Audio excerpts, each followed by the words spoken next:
அவ்வளோதான் கைஸ், நம்ம பணியாரத்துக்கு மாவு கழிக்காச்சு. 10 நிமிஷம் நல்லா பிசைஞ்சிட்டு அதுக்கப்புறம் ஸ்பூனில் எடுத்து வர மாதிரி பார்த்துக்கோங்க. நல்லா லிக்யூட் கன்சிஸ்டன்சியில் தான் இருக்குது. அதுக்கப்புறம் நம்ம பணியாரம் சுட்டுலாம். ஒரு 10 நிமிஷம் கழிச்சு சுட்டுலாம். அவ்வளோதான். 10 நிமிஷம் கழிச்சு இப்போ ரெடியாக இருக்கும். இப்போ வாங்க சுட்டுலாம். அடுப்பு நல்லா சூடாக விட்டு அதுக்கப்புறம் வீட்டில் செஞ்ச நெய் இருக்குது, நெய் யூஸ் பண்ணிக்கலாம். ஹெல்த்தியான ஃபுட்டுனால நெய் இல்லைனா தேங்காய் நெய் யூஸ் பண்ணிக்கலாம். இப்போ நம்ம நெய் ஊற்றிக்கலாம். கொஞ்சம்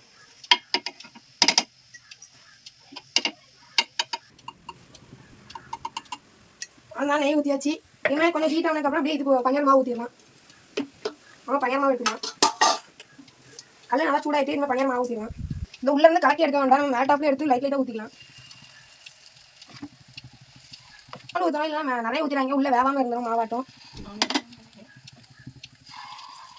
நெய் ஸ்மெல் நல்லா ஆக்கி பனியாரமாக இப்போ எப்படி இருக்க போதோ நல்லா டேஸ்ட்டாக இருக்கும். நீங்களும் வீட்டில் செஞ்சு பாருங்கள். நல்லா ஹெல்த்தியான ஃபுட்டு. ஊற்றியாச்சு பாருங்கள். இனிமேல் கொஞ்ச நேரம் அப்படியே விட்டுணும். அதுக்கப்புறம் நம்ம இந்த கத்தி ஏதாவது இருக்குது போய் இதை வச்சு மூடி வச்சிடலாம்.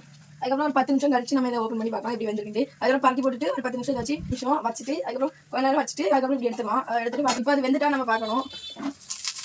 வெந்துட்டு இங்கே பாருங்கள். இந்த இதில் வந்த பிறகு பருத்தி போட்டணும். இல்லை பருத்தி போட்டணும் பாருங்கள். இது பருத்தி போட்டோம்னா முடிஞ்சு.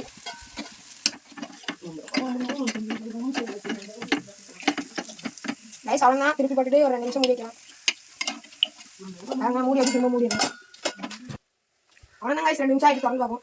நல்லா ரெடி ஆகிட்டு இன்னும் நம்ம எடுத்து வச்சுருக்கோம் தட்டில். நல்லா நெய்யில் வெந்த ஸ்மெல்லு நல்லா இருக்குது பாருங்கள். நல்லா வந்துருக்கு. அவுட்புட் எப்படி இருக்குது பாருங்கள். எப்படி அழகாக வந்துருக்குன்னு சாஃப்டாக வந்துருக்கு பாருங்கள். நீங்களே உள்ள பாருங்கள் எவ்வளோ இதாக இருக்குது, சாஃப்டாக இருக்குதுன்னு. நீங்களும் சாப்பிட்டு வீட்டில் செஞ்சு பாருங்கள். நீங்களும் நல்லா ஹெல்த்தான ஃபுட்டு தான். நீங்களும் சாப்பிடுங்க. எல்லாரும் செஞ்சு கொடுங்க. வீட்டில் பிடிச்சிருந்தா கமெண்ட் பண்ணுங்கள். நல்லா இருக்குது. நல்லா கூட சாஃப்டாக இருக்குது.